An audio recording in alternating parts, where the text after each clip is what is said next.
Oi, gente, tudo bem?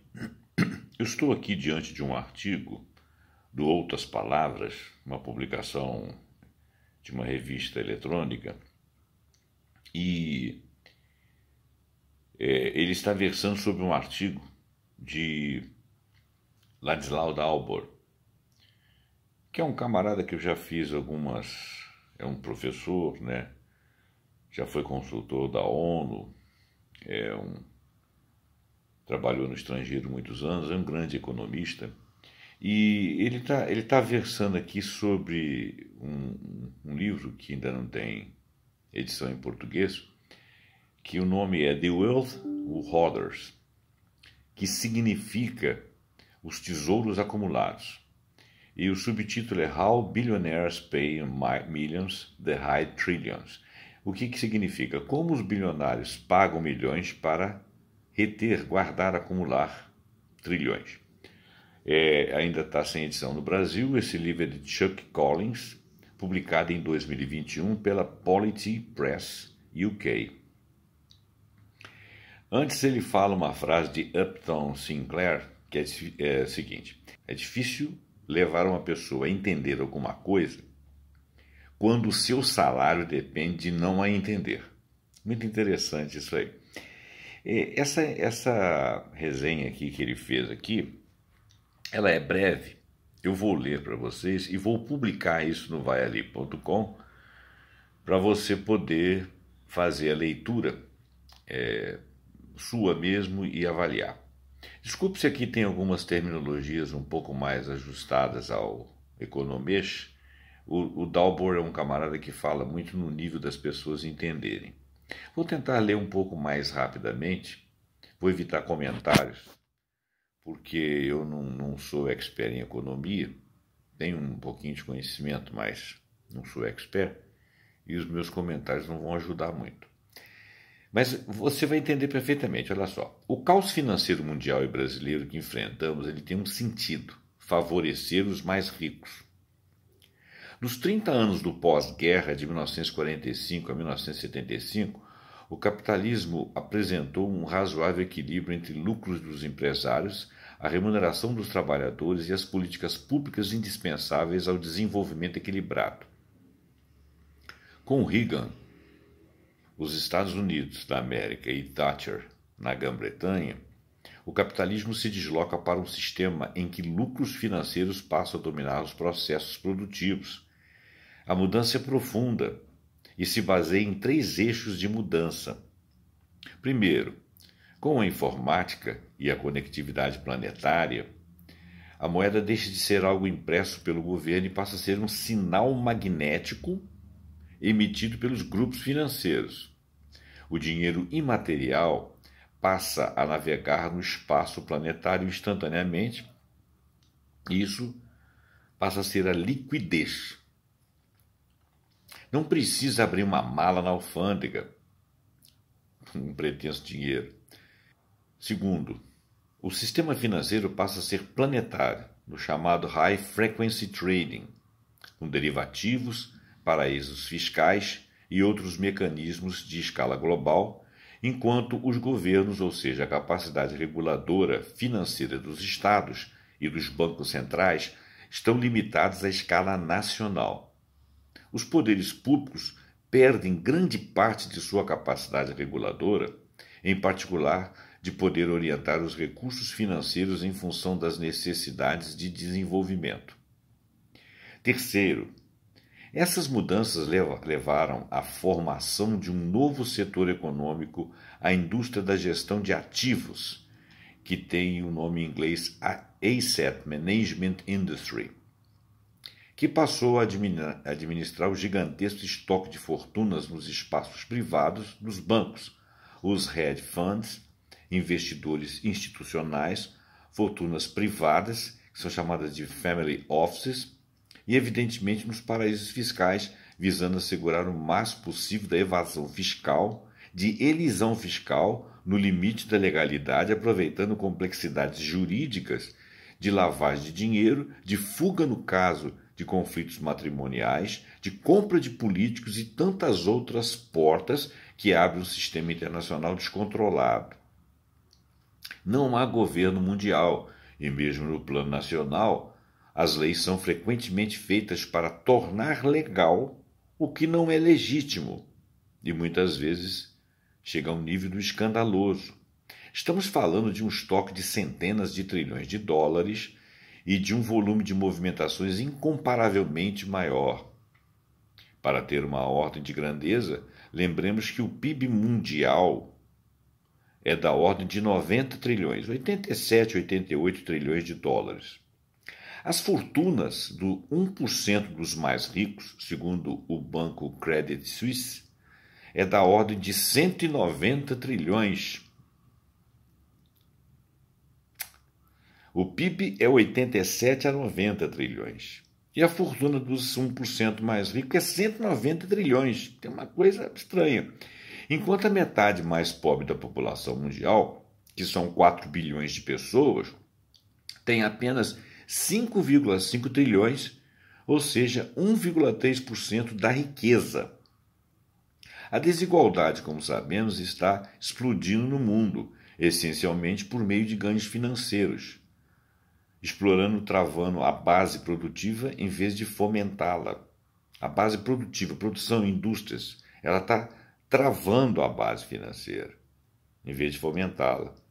É o capitalismo extrativo, tão denunciado por inúmeros economistas e até por pessoas indignadas do próprio mercado.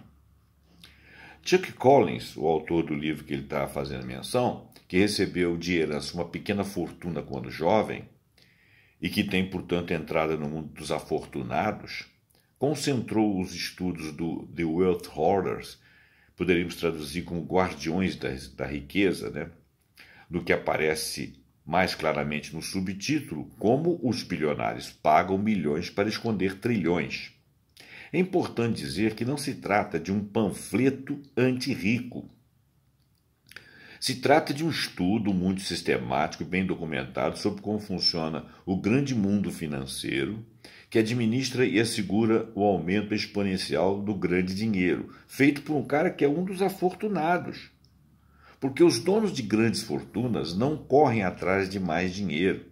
Eles contratam empresas especializadas, bem remuneradas, que detêm conhecimentos impressionantes sobre as frestas e lacunas nas leis, que países ou territórios são mais corruptíveis, como criar family offices, como criar trusts, empresas laranjas, que são as shell companies, que políticos são os mais acessíveis para esta prática. Gente, isso está acontecendo aqui no Brasil a rodo. Esses profissionais constituem a tropa de choque do mundo da alta finança dos UHNW, que é o Ultra High Net Worth Individuals, buscando maximizar os seus rendimentos, assegurar o segredo das transações e minimizar o pagamento de impostos. Estão administrando os interesses não dos capitães da indústria de antigamente, não. Os capitães da indústria estão ficando para trás, são alguns dos explorados. De outrora, como a General Motors e semelhantes, mas uma rede mundial dos 0,01% a 0,001% dos detentores da riqueza acumulada. É muito pouca gente. De certa forma, é a classe política do mundo financeiro, aqueles que administram a riqueza real dos bilionários ou até dos trilionários ou dos trilhões que estão aí.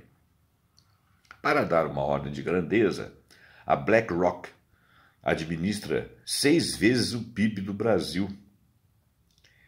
Junto com a Vanguard e a State Street, 3 grupos privados administram 20 trilhões, o equivalente ao PIB dos Estados Unidos, que é da ordem de 21 trilhões. Biden está batalhando para conseguir liberar 3 trilhões de dólares para os próximos 10 anos e está encontrando dificuldade, claro. Olhando o conjunto que formam as grandes fortunas privadas mundiais por um lado e a máquina de gestão dessas fortunas por outro, constatamos que hoje existe uma oligarquia financeira mundial com poder político e econômico dominante, que deforma tudo o que temos chamado de política e até democracia. não são bem capitalistas na acepção da palavra, mas bem constituem uma aristocracia financeira que explora inclusive o próprio capitalismo produtivo. Evidentemente, explora cada um de nós, dos grandes industriais, de outros bem situados na família, das classes médias altas, dos próprios ricos brasileiros e de outras nações, porque eles são muito ricos. Então eles exploram tudo que vem abaixo deles. E eles estão travando todos os setores.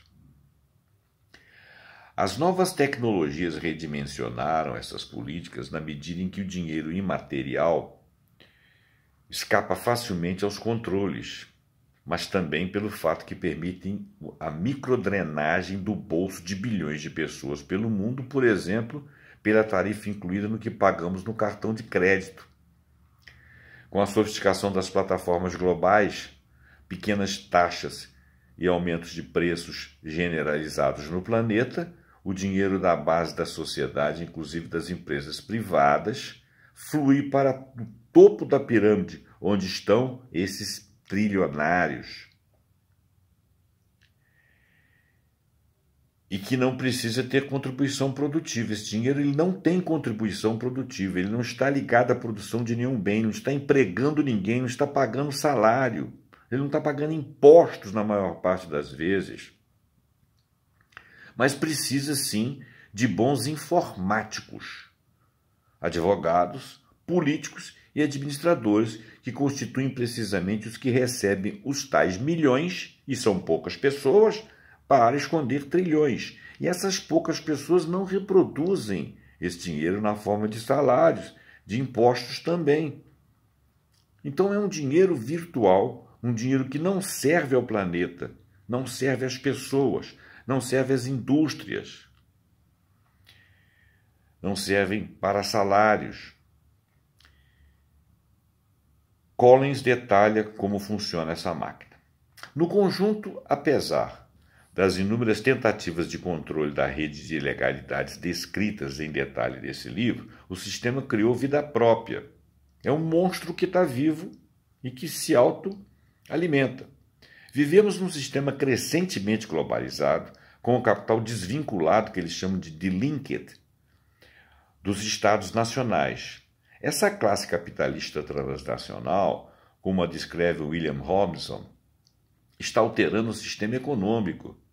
Com a evolução do sistema, pessoas ricas e empresas transnacionais estão tentando se tornar apátridas, que eles chamam de stateless, ou seja, sem Estado, e desvinculadas de regras nacionais. Estão acima dos países, não têm pátria.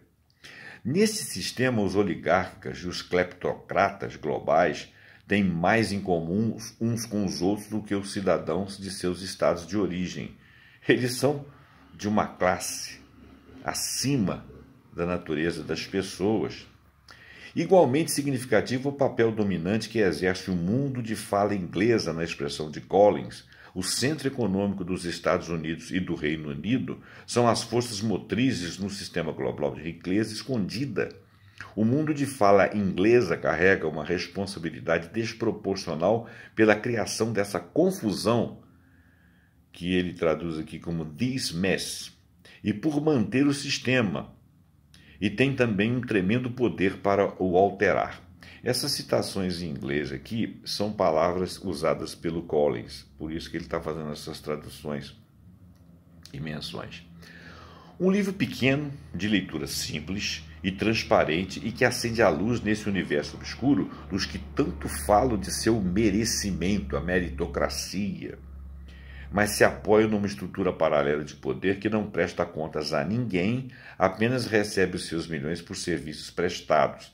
Nesse sentido, o livro de Collins converge muito com outros livros que resenhamos, ele está falando, como A Arapuca Estadunidense de Pierucci ou As Confissões de um Assassino Econômico de John Perkins. Muito interessante esse livro, eu tive a oportunidade de lê-lo, e tem até mais de um. Mostra um mecanismo interno real, as engrenagens do universo que temos qualificado de mercados, mas que constitui um sistema parasita que drena a renda das famílias, a capacidade de investimento das empresas produtivas e os recursos públicos que asseguravam as políticas sociais muito antigamente. O resultado é o drama planetário que vivemos. Aquecimento global, outras tragédias ambientais, desigualdade explosiva, paralisia econômica. E o mundo é muito rico, e essa riqueza está na mão desses caras. Porque o mundo já produziu muita riqueza. Eles inventaram um sistema fictício em que existe uma riqueza que compra tudo, mas que não está baseada em nenhum lastro e na intersubjetividade deles, nos comandos que eles têm politicamente, ou dentro das políticas, dentro dos estados, eles conseguem converter essas máximas econômicas deles, neoliberalismo explícito, rentismo, em muitos trilhões de dólares, mantido à custa de uma corrupção endêmica no mundo, no planeta. O dinheiro acumulado pela aristocracia financeira não provém da sua contribuição produtiva, mas da máquina extrativa que hoje se tornou um mecanismo dominante de enriquecimento do planeta.